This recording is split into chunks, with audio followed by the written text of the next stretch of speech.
Hey everybody, welcome to another edition of Izzy Cinema Library. I am your host Izzy. I am doing a very special review that I am pretty sure that anyone who grew up in the 80s and in the 90s they most likely are familiar with this film and have watched it many times as much as I have. Today's review is based off the 1989 family classic, The Wizard.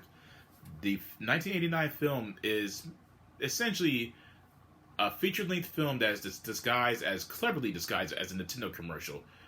In 1989, it wasn't anything that me personally, it wasn't anything that I caught on to, because all I was interested in was watching the video games, seeing how they were playing the video games, and how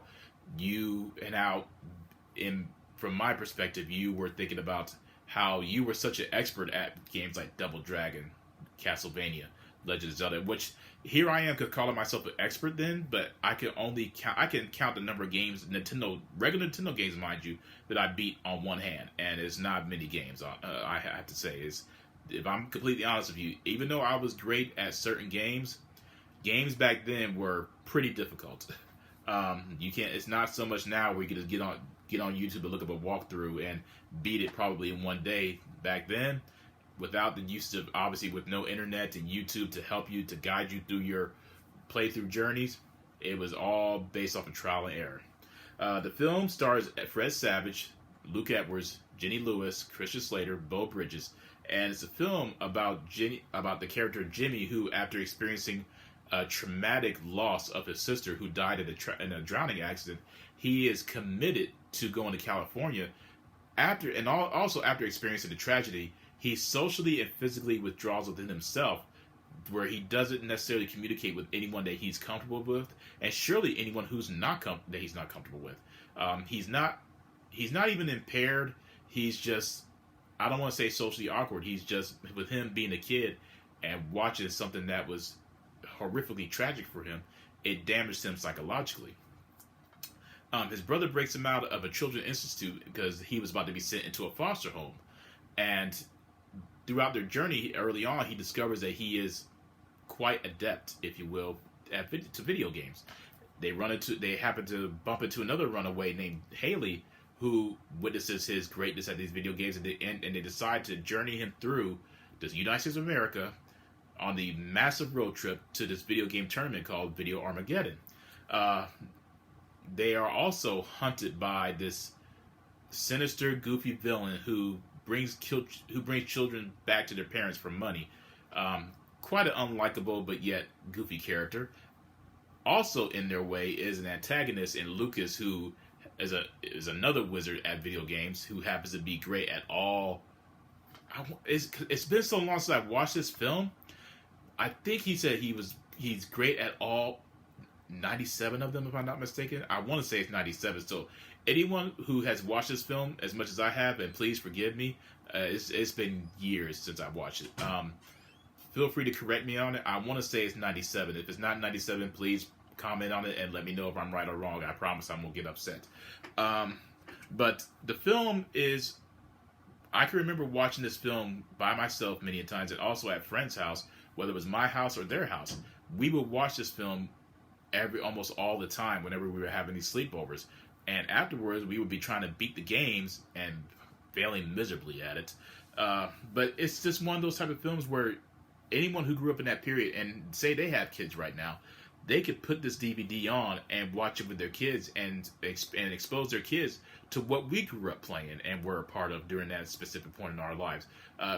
The only sad thing is, kids these days will never know what it's like to understand how harmonious it was to be a part of the years where video games like Super Mario Brothers, Double Dragon, Ninja Gaiden or Ninja Gaiden, however you want to pronounce it, Pac-Man, Simon's Quest, Legend of Zelda. I mean, there's really nothing that could truly fully explain how it was to be a kid in those years without anyone who hasn't been able to experience that same type of sentiment. Kids these days can easily stream a video game, can easily go on YouTube and type in a walkthrough, and they can watch it all the way through without interruptions. There's just something magical about this that you feel that you just cannot recapture in any way, shape, or form.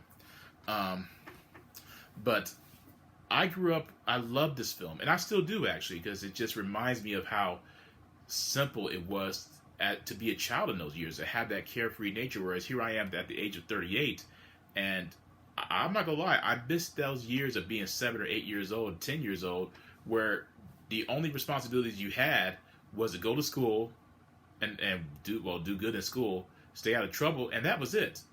That was essentially it. You could come home, play your video games, watch wrestling, watch movies, eat your cornflakes, eat your corn pops, eat your Apple Jacks or your Fruity Pebbles or your Tricks. That was the extent of your childhood. Getting up Saturday mornings and watching Saturday morning cartoons. I mean, that was it. That was living. Now here you are, and you're going into your 20s, into your 30s. You're thinking, man, I have to go to work. I have this bill to pay. I have to go to college class. There's so many things I have to do now because I have responsibilities. You want to be able to transport back to how it was then, but unfortunately you can't. But either way, despite that, this you can still it still allows you to escape to that world where life was simple. And this film still has a entertaining sense of heartwarming value where it just allows you to expose your kids to it. And there's no lewd language, there's no violence, there's no blood.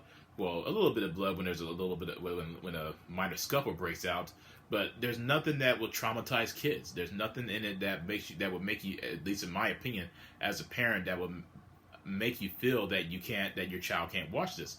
It's a truly special film with great music.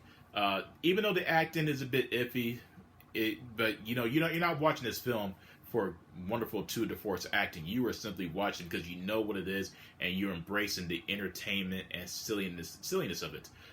One reviewer made a statement about this film that it makes a lot of sense. Actually, it's a cleverly disguised feature-length film that happens to be a Nintendo commercial, and if you take out that 30 seconds out of that clip where Lucas is playing the Power Glove, you have a commercial for the Power Glove. Now, me personally, I never played the Power Glove, so that's one regret that I have in my life. I do wonder if it's as great as they made it out to be, because I remember the advertisements for it, and considering that I never played it, I can't relate to how it functioned with a regular Nintendo console. So anyone who happened to experience it, please let me know. I would love to hear your experiences with it. But it really is about an hour 30 minutes to 2 hour film that is a major product placement. But it's still a special product placement for me. And at the very end of the film, it's spoiler. I mean, the film came out in 1989, folks. So I don't want to feel as if that it's a major spoiler.